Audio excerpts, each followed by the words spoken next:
Millones de soldados murieron en las batallas de la Primera Guerra Mundial para legitimar estos sacrificios y alentar a la población. Se utilizó por primera vez una nueva arma que no había contado mucho a los ojos de muchos militares. Para mí eso fue lo más sorprendente de la Primera Guerra Mundial, la propaganda de guerra. Hasta entonces, las naciones involucradas no tenían ningún departamento de propaganda y ni siquiera un ministerio de propaganda. Para la gente del país, la guerra fue documentada utilizando los últimos medios de comunicación. En periódicos y revistas se desató una auténtica guerra de imágenes. Había una gran fascinación por la fotografía de guerra. Y por supuesto, estos periódicos y revistas recibieron mucha publicidad. Era la única manera que tenía el público en general de ver imágenes de la guerra. Y de repente, este medio exclusivo de la clase media se convirtió en un medio de masas. Sin embargo, las opiniones divergieron ampliamente sobre cómo debería librarse esta guerra de imágenes. Mientras el Imperio Alemán todavía dudaba, los aliados se basaron desde el principio en imágenes brutales del enemigo y en propaganda atroz. Los informes de guerra siempre se han centrado en las atrocidades. Y aquí fue el punto en el que los informes de guerra se volvieron más importantes, sobre todo en la fase de inicio de las guerras y en la fase de escalada. Estas atrocidades son algo así como el plato principal de un reportaje de guerra, lo importante de los informes de guerra. La invasión de Bélgica, violando el derecho internacional, durante la cual los alemanes actuaron contra presuntos francotiradores con una severidad a veces inexplicable, proporcionó a sus oponentes un modelo perfecto. La guerra adquirió una cualidad completamente nueva. Después de los crímenes atroces que cometieron los alemanes durante su marcha por Bélgica, según lo justifican con su lema, la necesidad no conoce ley.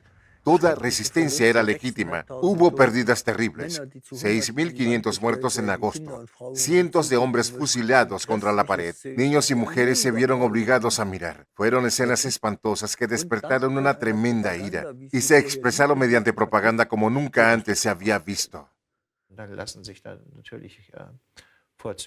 Se hicieron excelentes fotografías, caricaturas, propaganda y presentaciones, en las que este hombre con un bigote muy grande y un casco con púas ataca a mujeres belgas, especialmente a mujeres jóvenes. Y esa fue una derrota propagandística de las que los alemanes nunca se recuperaron.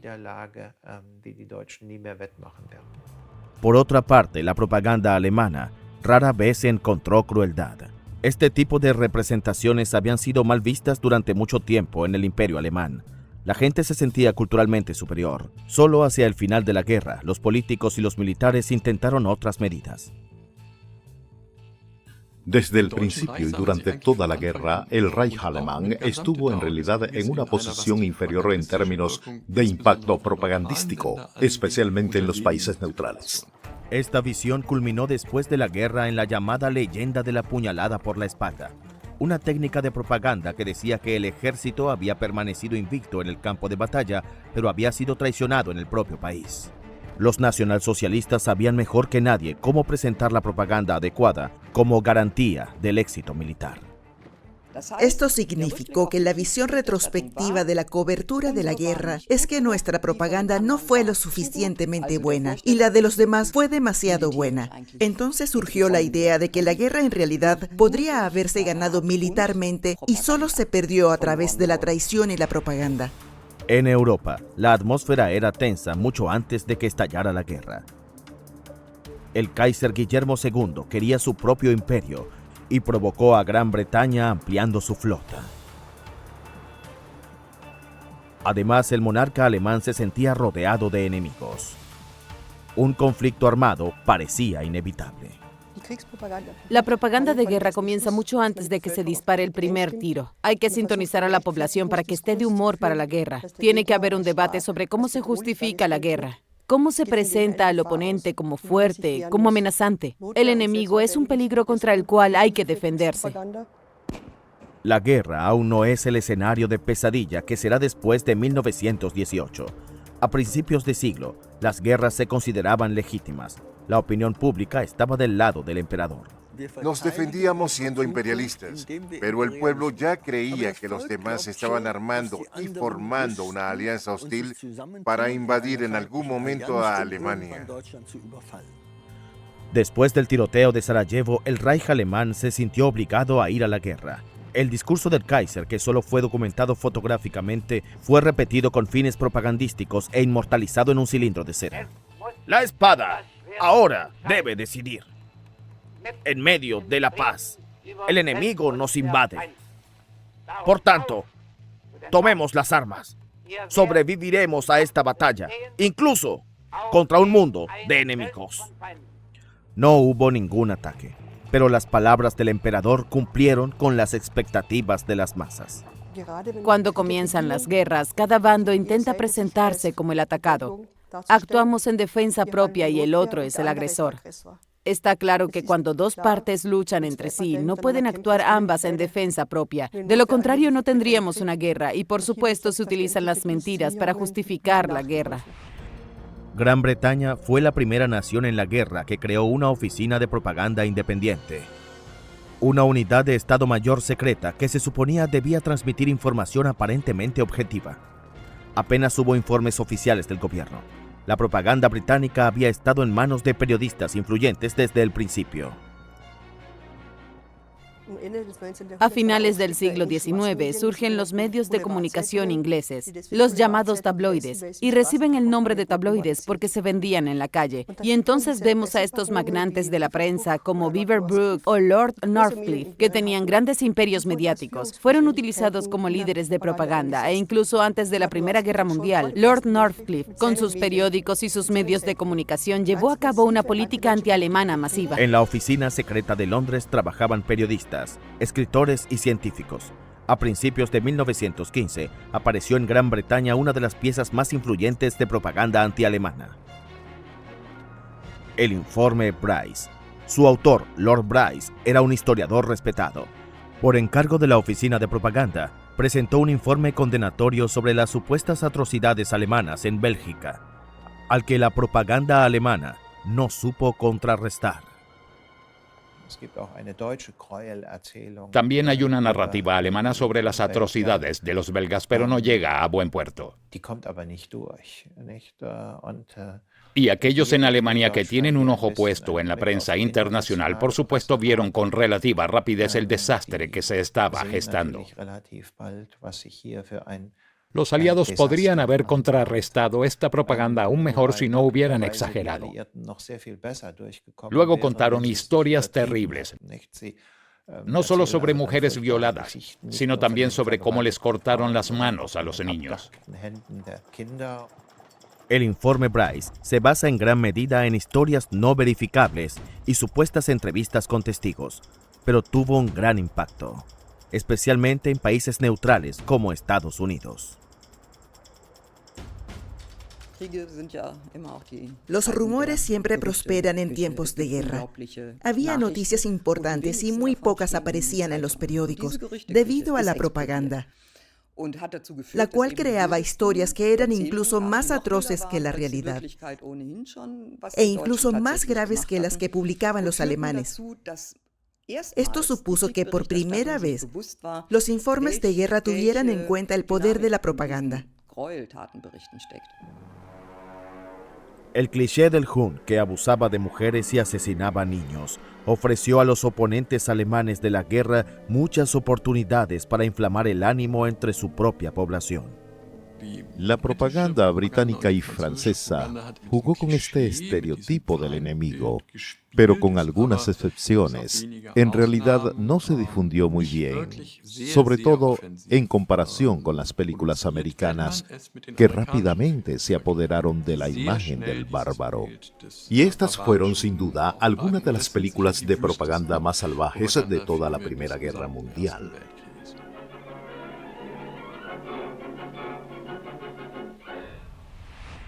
El cliché de los hunos fue puesto en el juego por el propio Kaiser Guillermo II varios años antes. Cuando la propaganda aliada buscaba estereotipos para movilizar a su propia población para la guerra, un controvertido discurso del monarca de 1900 proporcionó la imagen adecuada. Guillermo II despide a las tropas que se dirigen a China en la rebelión de los Boxers y dice: deben luchar como lo hicieron los hunos bajo el rey Etzel. Esa es la fórmula. No se concederá ningún perdón. El secretario de Estado para el Exterior de Bülow, que se encuentra junto a él, se horrorizó al oír esto.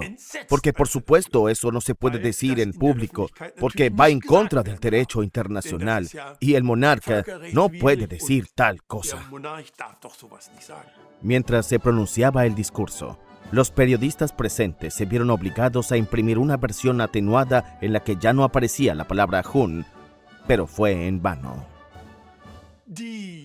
Los editores se burlaron y rieron porque ya lo habían oído por el telégrafo. El emperador se ha enfurecido contra los chinos.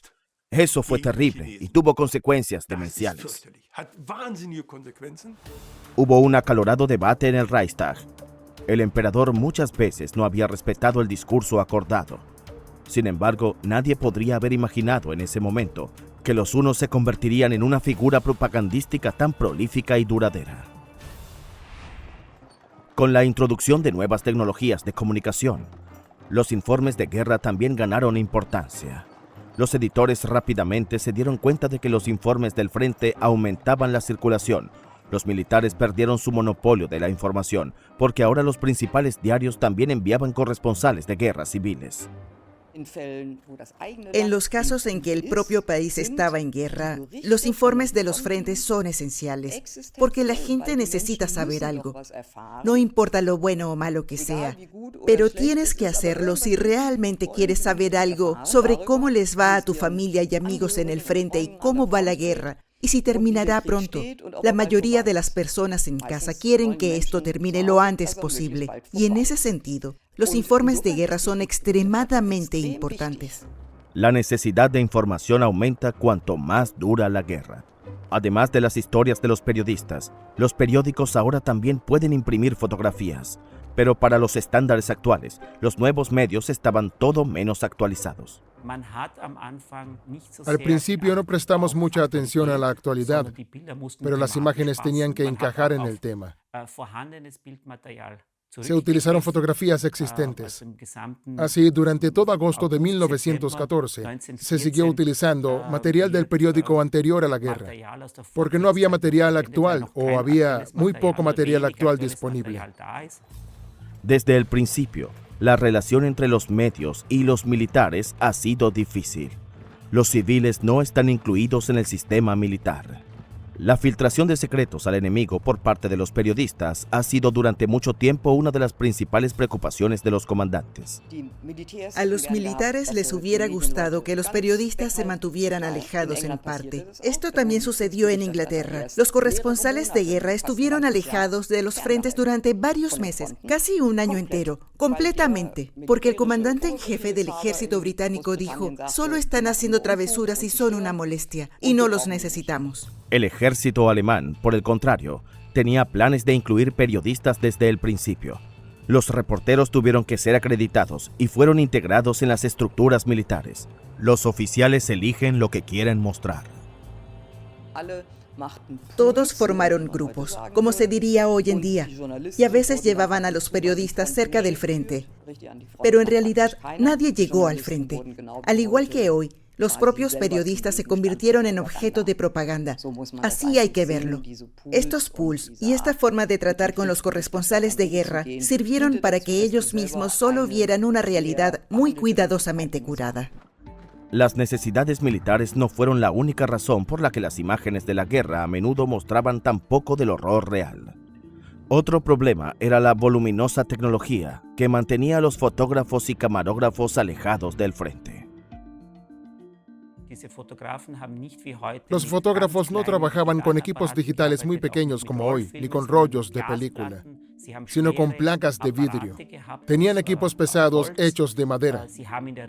Generalmente trabajaban con un trípode, es decir, debían transportar de 15 a 20 kilogramos de peso. Eso significaba que era un trabajo pesado. Desde el principio, hubo una enorme discrepancia entre la realidad de la guerra y cómo se retrataba, especialmente en el Reich alemán. Lo que la gente llegó a ver de la guerra fue una realidad manipulada. Una razón muy importante fue la censura. Querían mostrar imágenes que representaran una batalla caballeresca por un lado para ponerlos en escena. Aunque ese no fue el caso en absoluto. Fue una guerra brutal, mecánica, una guerra de posiciones que se cobró decenas de miles y cientos de miles de víctimas. Pero en las imágenes, la guerra parecía una guerra librada por individuos contra individuos.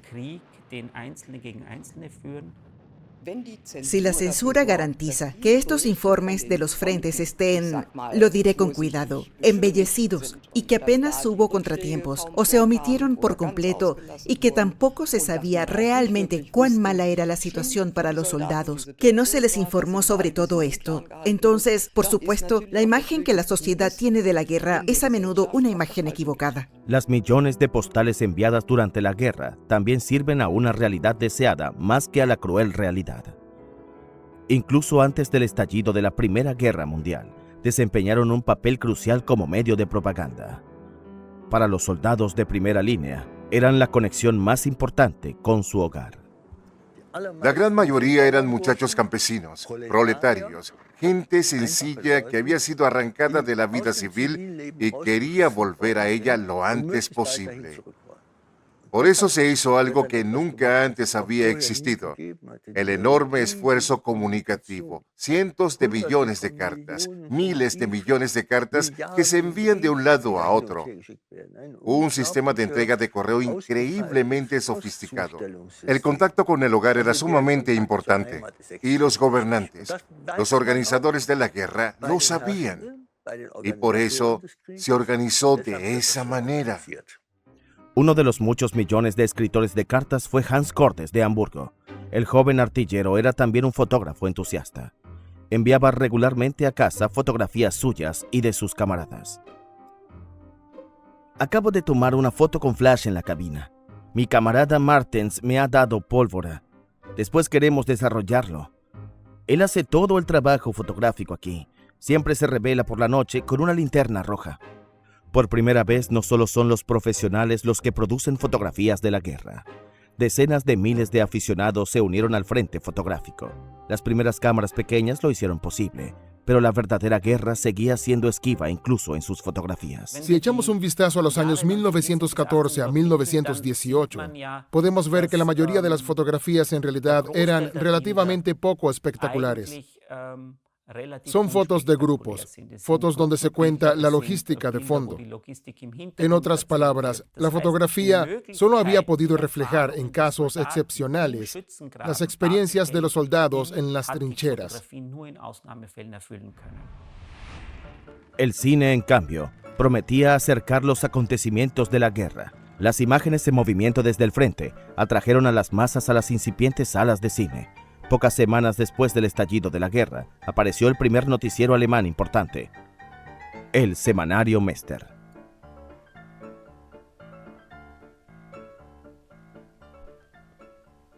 Oskar Mester aprovechó el estallido de la guerra para posicionar su noticiero. También lo arregló con el Comando Supremo del Ejército. Quería un noticiero alemán para no depender más de los noticieros franceses, que de todos modos estaban prohibidos. Naturalmente, todas las naciones involucradas en la guerra vieron que este medio tan popular también ofrecía la oportunidad de presentar su propio punto de vista, su propia forma de justificar la guerra. Mester era miembro del departamento de prensa del Estado Mayor y estaba convencido del valor propagandístico de los reportajes cinematográficos. También desarrolló una cámara especial para reconocimiento aéreo. Mester también era responsable de las normas de censura. En general estaban prohibidas las imágenes de los acontecimientos bélicos actuales, los muertos, los heridos graves, las armas, los aviones y las instalaciones portuarias militares. Las imágenes en movimiento emocionan al público desde 1895. Los hermanos Lumière sorprendieron al público con una escena cinematográfica en la que los trabajadores franceses salían de su fábrica. Inicialmente una atracción de feria para las clases trabajadoras, el nuevo medio rápidamente ganó popularidad también entre las clases medias. Los cines se convirtieron en lujosos palacios cinematográficos donde la gente quería entretenerse. La cuestión de la autenticidad solo se planteó al público en un momento determinado, cuando se esperaba que la imagen representara un hecho real. Y allí los actos de guerra en realidad no fueron los primeros en cumplir esta promesa, sino que fue la boda de la princesa Victoria. La monarquía de Rusia, Alemania y Gran Bretaña vinieron a celebrar esta boda. Y allí también había un camarógrafo o incluso dos camarógrafos. Y lo que resultó significativo para el público fue lo que allí supuestamente se representaba, realmente sucedió. La guerra cinematográfica todavía era algo bastante nuevo. El público tenía grandes expectativas sobre las imágenes, pero la fascinación por el medio moderno rápidamente da paso a la desilusión. Las escenas escenificadas eran demasiado fáciles de desacreditar. En primer lugar, hay por supuesto muchísimas películas que pretenden informar sobre los escenarios de la guerra. Todas estas fueron películas que se hicieron detrás de líneas. También hubo muchas películas que trataban sobre los requisitos de guerras. Eso es, trabajadores que fabrican municiones o tropas que son transportadas al frente. O hay películas que parecen rodadas en las trincheras, pero que eventualmente se rodaron en situaciones de entrenamiento. Al principio estas películas fueron acogidas con gran interés, pero eso desapareció rápidamente. El público se dio cuenta de que estas no eran las películas que querían ver, y en este sentido estas películas también encontraron una gran resistencia. En 1916 se estrenó la película británica La Batalla del Somme. Fue el primer largometraje documental. La batalla se encuentra entre las más sangrientas de la Primera Guerra Mundial. La película fue muy popular en ese momento, pero la batalla aún continuaba cuando fue estrenada. Es una película que, de principio a fin, pretende ser auténtica, mostrar cómo fue en realidad. Stevens, amante del primer ministro británico Lloyd George, asistió a una función y luego escribió en su diario: "Ahora sé cómo le va a mi hermano en primera línea". Esta película transmitió precisamente esa impresión, razón por la cual tuvo un éxito sin precedentes. Más de 20 millones de personas vieron la película solo en los 2 primeros meses. La película británica hizo historia y ahora es Patrimonio de la Humanidad por la UNESCO. Por supuesto, hay imágenes filmadas antes de la batalla. Esa famosa escena al final donde los soldados saludan y desfilan frente a la cámara no fue filmada después de los primeros días de la batalla, sino antes de la batalla.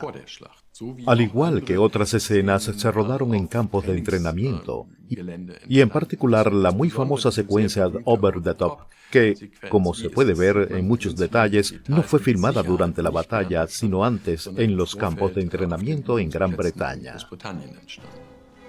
Las pocas escenas puestas en escena no restan valor al éxito de la película. Dio la vuelta al mundo y se mostró en 18 países. Sorprendidos por el éxito de la propaganda cinematográfica británica, los alemanes lanzaron su propia versión de El Somme, una película que no pretendía transmitir al público el horror de la guerra, sino más bien un mensaje completamente diferente. El mensaje era que los alemanes en la Francia ocupada serían las víctimas del bombardeo británico, y especialmente la ciudad de Esperón, el cual era destruido por los cañones aliados. El segundo punto es que iba en contra de la imagen del bárbaro. Esa es la imagen clásica aliada del soldado alemán en los ataques, que en realidad hubo en Bélgica. Y por eso se ve a los soldados alemanes cuidando a los niños, con cómo manejan con cuidado sus pertenencias. Ves a los soldados limpiando zapatos. También los ves caminando por senderos que también han sido despejados en TH y ruinas de Perón. También crea la imagen: mantenemos el orden en las circunstancias más difíciles. Mostrar bien a la propia nación y culpar a los demás es el tono constante de la película, que nunca estuvo cerca del éxito de su homóloga británica. Nuestros héroes en el Somme Fue el primer encargo importante de la recién fundada BUFA. Al igual que Inglaterra y Francia, el imperio tenía ahora su propia institución de propaganda. Este era un sitio de propaganda de imágenes y películas, que no tenía otro propósito que incrementar la propaganda de guerra. Poco a poco se comprendió que la guerra debía ganarse en las trincheras, pero no se ganaría si el público en general no la apoyaba. La propaganda también tenía que tener éxito, y por ello, la propaganda visual cobró enorme importancia durante los últimos años de la guerra. La Oficina de Imagen y Cine fue fundada a petición del Comando Supremo del Ejército. Las secuencias de películas y las fotografías no pretendían iluminar ni transmitir los horrores de la guerra, sino eliminar el horror del conflicto. La oficina ofreció a los espectadores espectáculos de luces como anuncios de bonos de guerra. Durante toda la guerra, los políticos y militares alemanes observaron cómo la libraba el otro bando. Hacer pública la guerra todos lo sabemos, y precisamente eso fue lo que intentaron impedir en Alemania. En Alemania, hasta el final de la guerra, existía la sensación de que mantener la calma era el primer deber cívico de un ciudadano. Los aproximadamente 450 empleados de la oficina cinematográfica, precursora de la productora UFA, eligieron en el más estricto secreto lo que se mostraría al público. También se censuraron las películas extranjeras. Su trabajo ayudó a restar importancia a la imagen de la guerra entre la población. En Alemania hubo mucho más censura que propaganda hasta el final de la guerra. En realidad, nuestros militares querían evitar que la guerra se extendiera mentalmente a la población. Hay que trabajar para la guerra. Hay que recoger nueces para la guerra. Se suponía que los niños también debían hacer algo. Entonces, como dijeron en ese momento, usted debería ser entusiasta. Pero en Alemania prácticamente no hubo malas palabras para el enemigo. Mientras que para el francés estaba el bosco, el uno, alguien con cuello de toro, papada, gordo, empapado de sangre. Solo utilizamos un francés, un británico o un ruso. No fue realmente sangriento. Un pueblo enojado e indignado es lo último que querían los militares y el gobierno del imperio. Las estrategias predominantes fueron el apaciguamiento y la evitación de conflictos. Desde el siglo XIX existía una especie de tabú contra la manipulación de la propia población por parte del poder ejecutivo. A los gobiernos no se les permitió hacer eso. Se metieron en tremendos problemas con sus parlamentos. Y eso todavía se aplicaba a la Primera Guerra Mundial. La propaganda era algo que se hacía al mundo exterior. La situación era bastante diferente para los aliados. Gran Bretaña y especialmente Francia no tuvieron miedo de despertar a su pueblo. Por el contrario, la ira dirigida contra el brutal enemigo Alemania estimuló a la población a preservar y a los soldados a luchar. También tenían censura, pero estaba el famoso libro Sous Verdun, que era un reportaje sobre Verdún. Hablaba de cómo sentarse allí y posiblemente utilizar a compañeros muertos para reparar un agujero en la carretera, porque el autobús tenía que seguir adelante. El libro, con todos los horrores que contiene, salió a la luz en 1916. El gobierno civil dijo: lo necesitábamos para movilizar a la población, para mostrarles lo terrible que es, como nuestros soldados estaban sufriendo en el terreno. En mayo de 1915, el hundimiento del transatlántico de lujo estadounidense Lusitania sacudió al mundo. El lujoso transatlántico fue hundido por un submarino alemán. Murieron casi 1.200 personas, entre ellas muchos estadounidenses. Las circunstancias del ataque aún hoy dan lugar a especulaciones, debido al rumor que el Lusitania podría llevar a bordo material bélico en contra del derecho internacional. Lo cierto, sin embargo, es que el hundimiento se convirtió en una derrota propagandística para el imperio alemán. Por primera vez, Estados Unidos estuvo a punto de entrar en la guerra. Solo cuando se suspendieron los ataques de los submarinos alemanes, la situación se calmó, pero la desconfianza persistió. 2 años después, el gobierno estadounidense seguía anunciando vínculos de guerra con la memoria de las víctimas de Lusitania. Estados Unidos ya no era neutral. con las palabras «La ley es más preciosa que la paz». El presidente estadounidense Wilson, después de muchas vacilaciones, envió tropas estadounidenses a Europa la primavera de 1917. El punto de inflexión de la guerra había comenzado. Aunque Wilson había estado distanciado de la guerra europea hasta 1917, ahora proporcionó decididamente apoyo psicológico a las tropas para inspirar a su pueblo, que en realidad estaba cansado de la guerra. El presidente creó su propia oficina de propaganda basada en el modelo británico. Ese fue el nacimiento de la propaganda bajo Wilson. ¿Cómo consigo que una población estadounidense que no está realmente preparada para la guerra apoye la guerra rápidamente? Tenía que suceder rápido. Los dispositivos utilizados procedían de la caja de herramientas de propaganda. El alemán es un huno inhumano que mata niños. Naturalmente, la población estadounidense estaba indignada por tales monstruos. La nueva unidad de propaganda se concentró por completo en difundir imágenes antialemanes como una forma de proteger al público estadounidense contra todos los alemanes hostiles y malvados. Estaba encabezado por el periodista John Creel. Creel confió con éxito en un medio de propaganda hasta entonces único, Hombres de 4 minutos. Estos hombres de 4 minutos eran, por supuesto, hombres y mujeres que intentaban, por ejemplo, animar al público durante los intermedios de las proyecciones de películas con mensajes breves y nítidos. Los mensajes se presentaron como lemas. También fueron capacitados por profesores universitarios. ¿Cómo funcionó un breve discurso como ese? Se envió un ejército de voluntarios por todo el país, entre ellos numerosas celebridades. Creel incluso pudo reclutar al comediante Charlie Chaplin, que ya era popular en ese momento, para apariciones como hombre de 4 minutos. Al hablar en público, y eso también formaba parte de estos trabajos. Estos 4-Minute Men tenían siempre que evaluar inmediatamente cuál era el estado de ánimo de la audiencia. Siempre ha tenido esta interacción entre propagandista y audiencia. La propaganda no es una vía de sentido único, sino que tiene que estar vinculada a opiniones, miedos y deseos. El cliché 1 hacía tiempo que había llegado a Estados Unidos. El emperador fue presentado a los estadounidenses como un monstruo sediento de sangre que, sin escrúpulos, había hecho un trato con el diablo. Otro truco importante. Hollywood estaba metido de lleno en aquel momento. Es decir, produjeron las películas adecuadas. ¿Quiénes eran realmente los buenos y quiénes los malos? Eso fue aún antes de que la propaganda fuera una ciencia. Utilizaban las tácticas normales de la época de la conocida caja de herramientas de propaganda. ¿Cómo se crea un enemigo? Puedes hacerlo relativamente rápido. La producción de Feindbill fue un éxito de taquilla y duró mucho tiempo.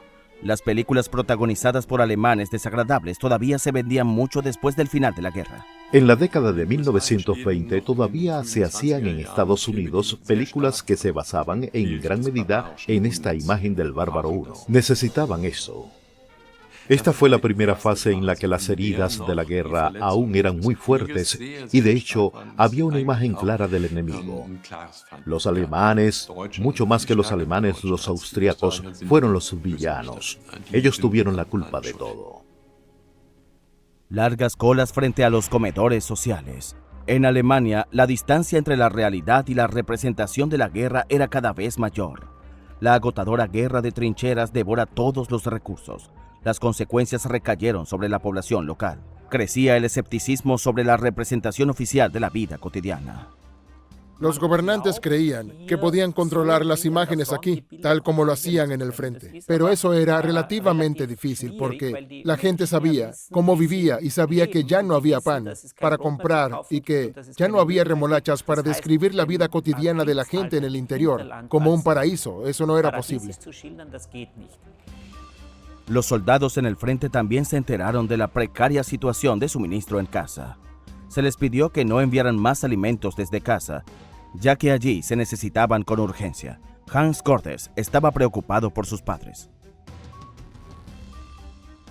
En cuanto a la comida, siempre nos entregan bastante, al menos siempre salchichas y aproximadamente un huevo por semana. Siempre puedes comprar huevos por 30 peniques, así que no me envíes más comida.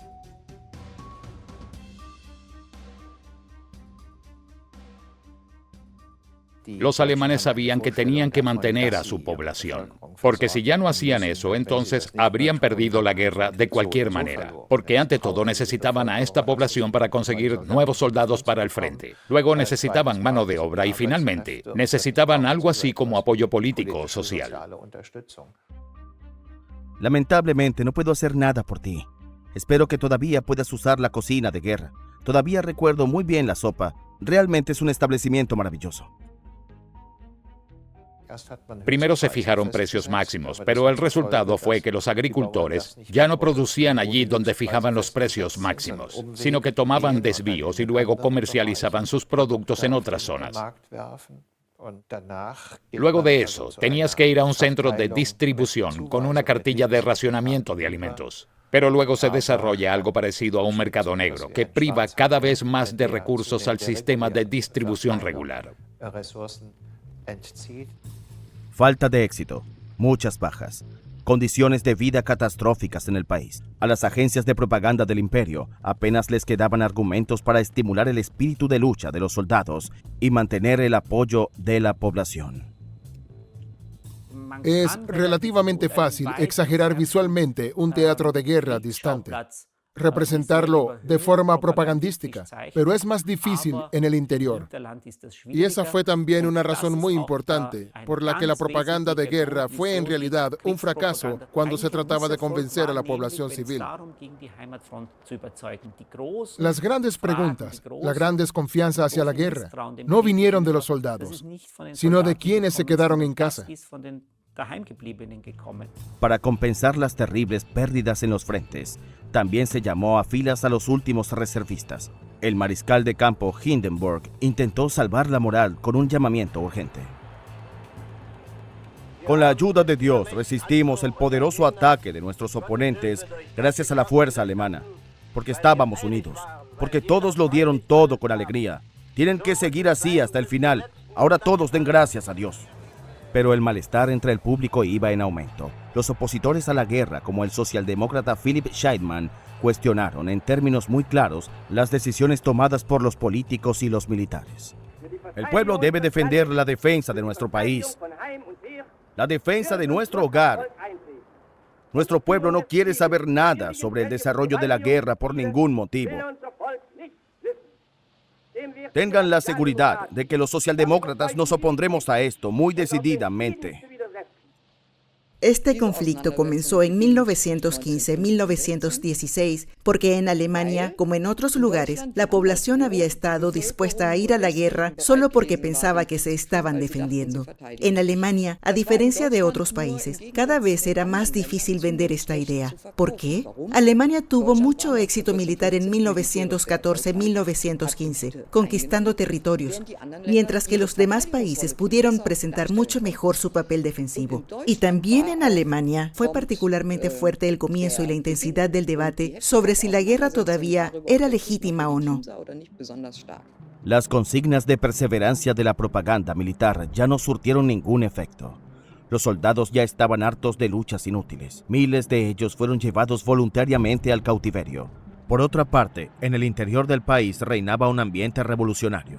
La dirección militar dejó el campo a las fuerzas democráticas. ¡Viva lo nuevo! ¡Viva lo nuevo! ¡Viva la República Alemana! El imperio es historia. Un aficionado filmó al monarca en su camino al exilio. Las imágenes oficiales no fueron bienvenidas. En pocas semanas, este régimen que había librado una guerra acorazada durante 4 años fue barrido. El emperador se había ido. La república llegó y una nueva era había comenzado. Y esto era algo que nadie podía haber imaginado en 1917, que tales cambios fueran posibles en Europa. En Versalles se culpó a los alemanes de la guerra. Los antiguos opositores exigieron reparaciones materiales. El público no debería esperar ninguna simpatía. La imagen propagandística de los sanguinarios hunos había quedado profundamente grabada en la memoria colectiva de quienes se oponían a la guerra. Lo que quedó en Alemania fue una sociedad profundamente dividida. ¿Cómo le encuentra sentido? Hasta julio, agosto de 1918, la propaganda afirmaba que corrían de victoria en victoria y que nadie podía hacer frente al soldado alemán. Y ahora teníamos la situación en que los alemanes prácticamente fueron abofeteados con el mensaje "ya está". Y entonces no solo habrá terminado la guerra, sino que todos ustedes serán culpables de todo el sufrimiento en este mundo. Lidiar con los recuerdos de la guerra es complicado. La pobreza y el hambre aguardaban a los soldados en casa. Las medallas por el doloroso servicio en el frente estaban mal vistas. Políticamente, la República estaba llena de malestar. En Alemania era normal que en 1919 todo el mundo dijera: debemos conmemorar la guerra y recordar a los héroes y a los muertos. Y luego hubo un debate de ida y vuelta en los ayuntamientos y administraciones locales y no pudieron ponerse de acuerdo en ningún plan. Luego no tenían dinero. Luego simplemente se les acabó. Y en 1928 y 29, cuando todo el mundo empezó a recordar de nuevo la Primera Guerra Mundial, surgió otra iniciativa similar, pero era completamente de derecha. Circulaba el mito de la puñalada por la espalda. Invicto en el campo, traicionado por el ejército, las imágenes de la guerra se convirtieron ahora en evidencia del compromiso heroico con la patria. En la década de 1920, la historia inmediata de la guerra se volvió nacionalista. La guerra que tuvo lugar hace solo unos años se redujo a pocas escenas icónicas. Por ejemplo, esta heroica lucha de las trincheras. Esta es la guerra con máquinas de guerra. Esta es la guerra aérea, etc. Las películas de guerra estaban en auge en los cines. Las producciones apenas podían distinguirse de las imágenes reales, pero el mensaje era claro. El soldado era un héroe admirable. Esta no fue respaldada por hechos, pero como sabemos, las imágenes producen hechos. Las imágenes que circularon en público constituyen hechos. En las décadas de 1920 y 1930, la Primera Guerra Mundial, diría yo, fue realmente reinventada. Y fue inventado de la forma en que lo hemos hecho en nuestras cabezas hoy, pero de una manera que nunca sucedió. Unos años más tarde, los nacionalsocialistas aprendieron la lección de la supuesta derrota propagandística del Imperio alemán. Las antiguas imágenes del enemigo sobrevivieron al período de entreguerras. El odio renovado cae en terreno fértil.